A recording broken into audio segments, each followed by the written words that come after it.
cómo se reproducieron Adán y Eva. La historia de Adán y Eva es una narrativa icónica que ha cautivado la imaginación de personas de diferentes culturas y religiones a lo largo de los siglos. La creación y la reproducción de Adán y Eva, según el relato bíblico del Génesis, es una historia llena de simbolismo y significado profundo. Aunque el texto bíblico no proporciona una descripción detallada de cómo ocurrió la reproducción, podemos explorar algunos aspectos clave y reflexionar sobre su posible desarrollo.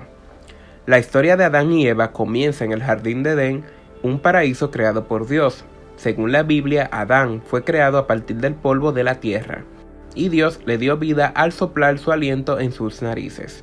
Adán fue colocado en el jardín para cuidarlo, y se le dio dominio sobre todas las criaturas terrenales. Sin embargo, Dios vio que Adán necesitaba una compañera, alguien que fuera adecuada para él. Es en este punto que se presenta a Eva. Según el relato bíblico, Dios creó a Eva a partir de una costilla de Adán, mientras éste dormía. Eva fue presentada ante Adán como su compañera y su ayuda idónea. Esta representación simbólica de la creación de Eva ha sido objeto de interpretaciones teológicas y filosóficas a lo largo de los siglos, lo que nos lleva a reflexionar sobre la naturaleza de la reproducción y la conexión entre los seres humanos. Si bien el relato bíblico no proporciona una descripción detallada del proceso físico de reproducción entre Adán y Eva, podemos inferir que, como seres humanos, estaban dotados de la capacidad de reproducirse sexualmente. La sexualidad humana es un aspecto fundamental de nuestra existencia, y la reproducción es una parte esencial de la supervivencia de cualquier especie.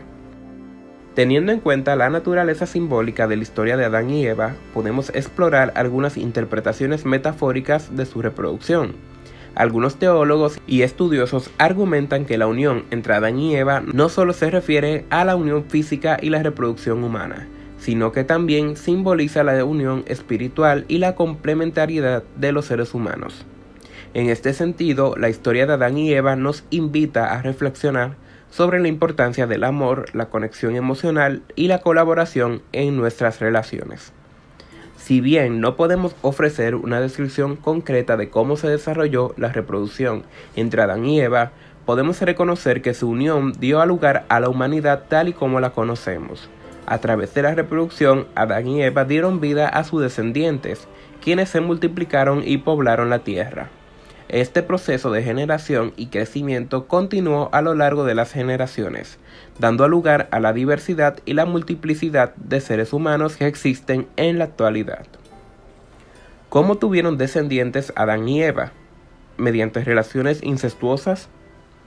La respuesta está adaptada de la original publicada por Toscana Oggi, del Filippo Belli, profesor de teología bíblica en la Facultad Teológica de Italia Central. La Biblia no explica cómo se desarrolló la descendencia de Adán y Eva. Sabemos que Adán y Eva tuvieron muchos hijos, los primeros Caín y Abel, y conocemos también el hecho del fratricidio, que llevó a una descendencia de Caín malvada e irreligiosa, separada de la descendencia de Set, buena y religiosa, el hijo elegido por Dios, para sustituir a Abel, del que después se llegará hasta Noé y el diluvio. ¿Cómo se engendró esta descendencia? Ha habido muchas hipótesis variopintas, y todas se encuentran con el problema del incesto, relaciones sexuales entre hermanos, fruto de una interpretación literal de la Biblia. Para intentar mitigar el problema se ha intentado a lo largo de los siglos muchas explicaciones.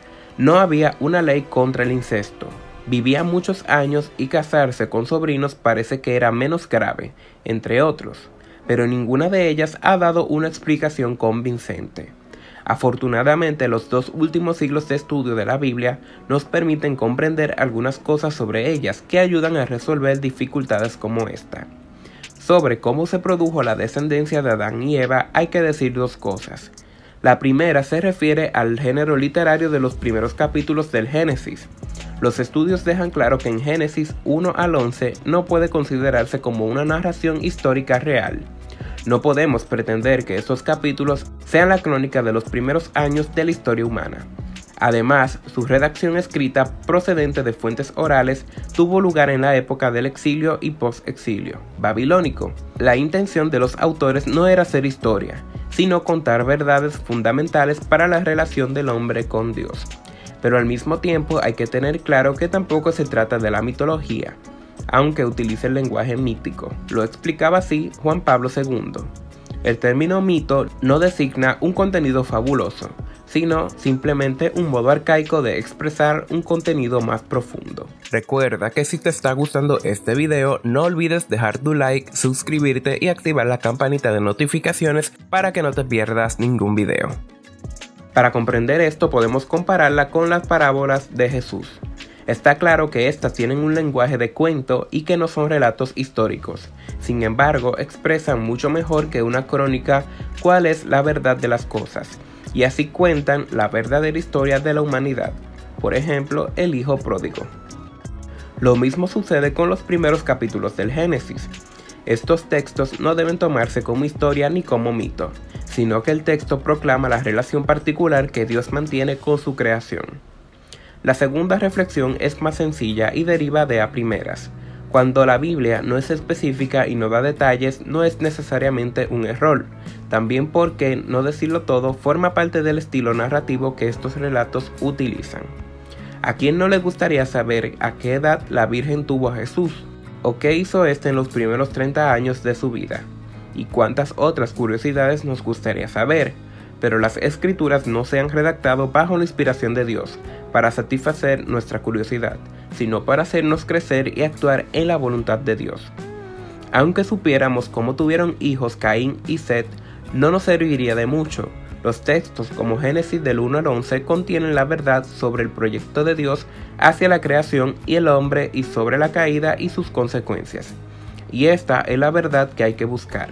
La realidad es que la Biblia no da respuestas a esto, porque ni siquiera se plantea el problema.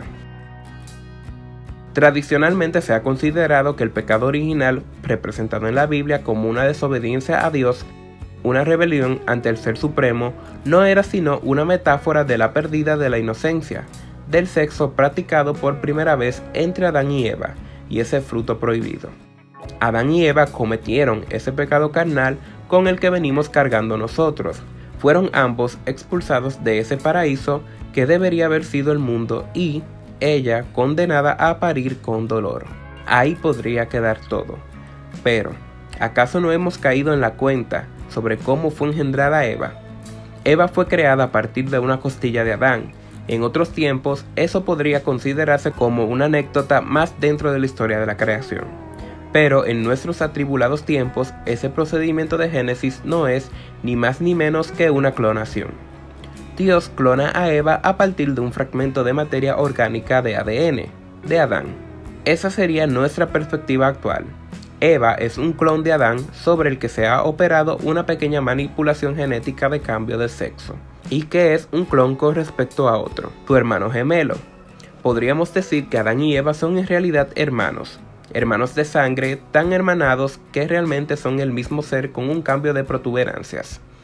Pero también podríamos decir que Adán no es solo el hermano de Eva, es también el padre, pues ella es engendrada a partir de él. Se mire por donde se mire, estamos contemplando un caso de doble incesto, hermana-hermano o padre-hija. ¿Comprendemos ahora la prohibición de esa relación y el castigo sobre la misma? Adán y Eva no fueron engendrados primigeniamente para que se reprodujeran, puesto que la consanguinidad incestuosa suele generar con mucha frecuencia productos genéticos defectuosos, es decir, tarrados físicos o mentales. Y eso es lo que somos, ese es nuestro pecado original. Sin ser nosotros culpables de nada, llevamos en nuestra sangre ese defecto genético transmitido de una generación en generación. Y esa tara que hace a la humanidad un conjunto de seres que se odian a sí mismos, capaces de realizar grandes cosas y, a la vez, infinitas aberraciones, de construir una civilización destruyendo un planeta, de elevar un magno edificio socavando sus cimientos. De ellos provenimos, de una sangre de hermanos, padres e hijos mezclada en una batidora de inconsciencia pecadora. En conclusión, la historia de Adán y Eva ofrece una narrativa rica en simbolismo y significado profundo. Aunque el relato bíblico no proporciona una descripción detallada de cómo se reprodujeron físicamente, podemos reflexionar sobre la importancia de la unión, la complementariedad y la reproducción en la experiencia humana. La historia de Adán y Eva nos invita a explorar la naturaleza de nuestras relaciones, tanto físicas como emocionales, y a considerar el papel fundamental que juega la reproducción en la supervivencia y el crecimiento de la humanidad. Si este video te ha gustado, demuéstralo con un like, suscribiéndote al canal para que no te pierdas los nuevos videos y deja en los comentarios tu opinión sobre el tema. Nos vemos en un próximo video.